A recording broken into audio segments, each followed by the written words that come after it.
आठवण सूर्याची साठवण स्नेहाची, आठवण सूर्याची साठवण स्नेहाची. कणभर तीळ मनभर प्रेम, कणभर तीळ मनभर प्रेम. गुळाचा गोडवा स्नेह वाढवा, आपुलकी वाढवा.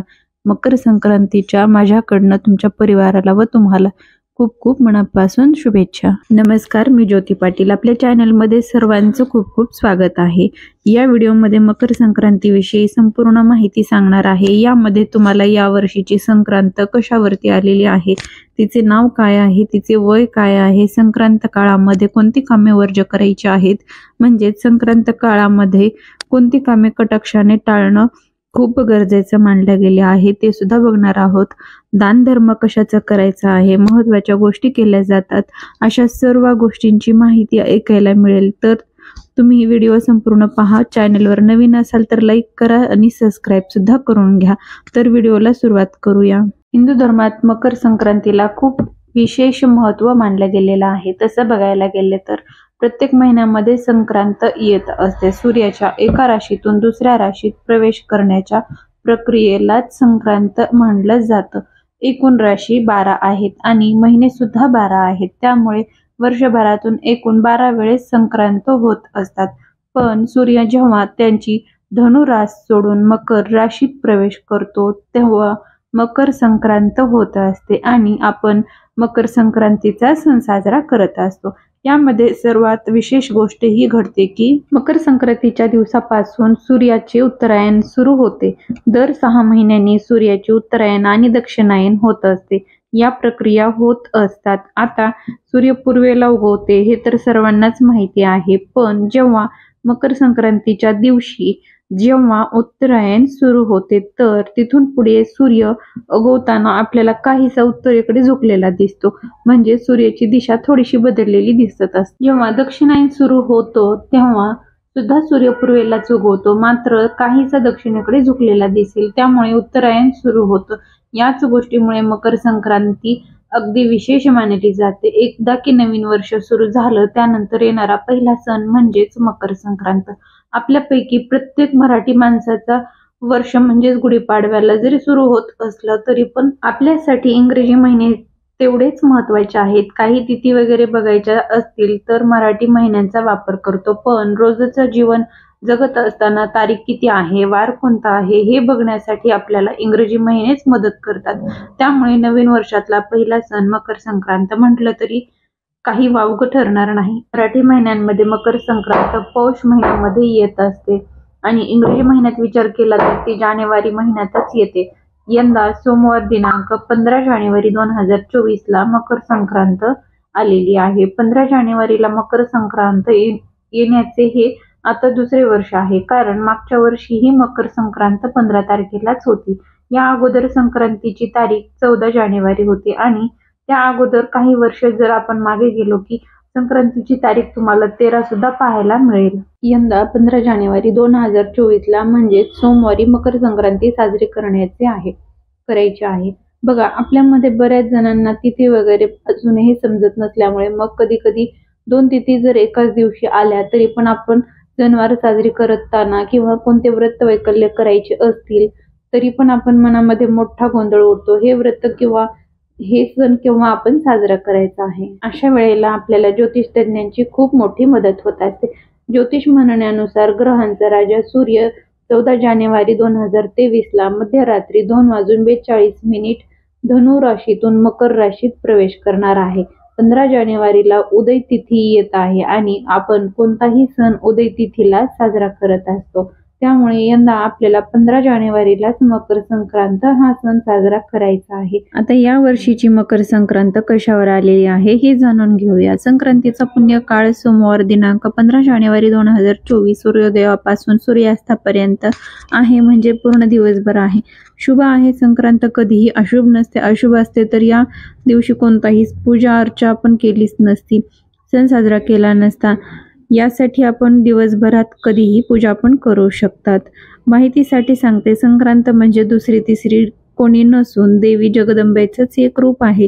सूर्याचं मकर संक्रमण विष्टीकरणावर होत असल्यामुळे वाहन घोडा असून उपवाहन सिंह आहे. तिने काळे वस्त्र परिधान केलेले असून हातामध्ये भाला घेतलेला आहे. तिने हळदीचा टिळा लावलेला आहे. वयाने वृद्ध असून ती बसलेली आहे. वासाकरिता हातामध्ये दुर्वा घेतलेल्या आहेत. ती चित्रानं भक्षण करीत आहे. तिची जात ब्राह्मण आहे. भूषणार्थ तिने सोने धारण केलेले आहे. यंदा मकर संक्रांतीचे वार नाव घोरा असून नक्षत्रवार मोहदरी आहे. समुदाय मुहूर्त 15 आहे. उत्तरेकडून दक्षिणेकडे जात आहे आणि नैऋत्य दिशेला पाहत आहे. या गोष्टी सुद्धा खूप महत्त्वाच्या ठरतात. आता आपण संक्रांतीचे काय फळ आहे ते जाणून घेऊया. मकर संक्रांतीने ज्या वस्तू परिधान केलेल्या आहेत त्या वस्तू महाग होतील आणि संक्रांत जेथून आलेली आहे तिथल्या जनतेला सुख प्राप्त होईल. पर्व काळात द्यायचे दान कोणते ते बघूया. नवे भांडे, गाईला घास, अन्न, तिळपात्र, गूळ, सोने, भूमी, गाय, वस्त्र, घोडा इत्यादी यथाशक्ती दान आपण तुम्ही करू शकता.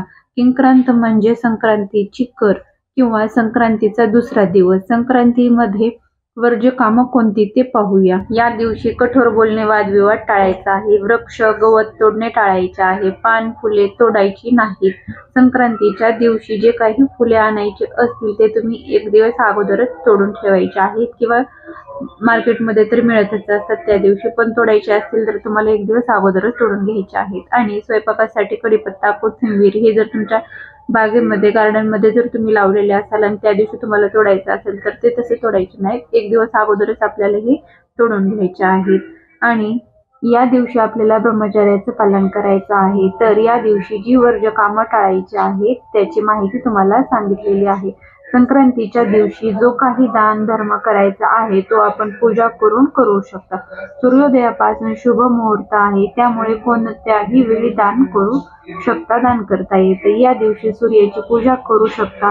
जल अर्पण करायचे आहे आणि स्त्रियांनी हा मंत्र म्हणायचा आहे, ओम गृहिणी सूर्याय नमः, आणि पुरुषांनी म्हणायचा आहे ओम सूर्याय नमः असा मंत्र म्हणावा. संक्रांतीचे वाहन घोडा आणि उपवाहन सिंह असल्यामुळे आंतरराष्ट्रीय स्तरावर देशाचा पराक्रम वाढणार आहे. इतर देशांशी आपले संबंध जे आहेत ते दृढ होतील आणि ही संक्रांत विद्वान आणि सुशिक्षित लोकांसाठी अतिशय शुभ राहील. पण इतर काही लोकांमध्ये भीती वाढू शकते. अन्न धान्य वाढेल, त्याचबरोबर महागाई सुद्धा नियंत्रणात येतील आणि वस्तूंची किंमत सामान्यच राहील.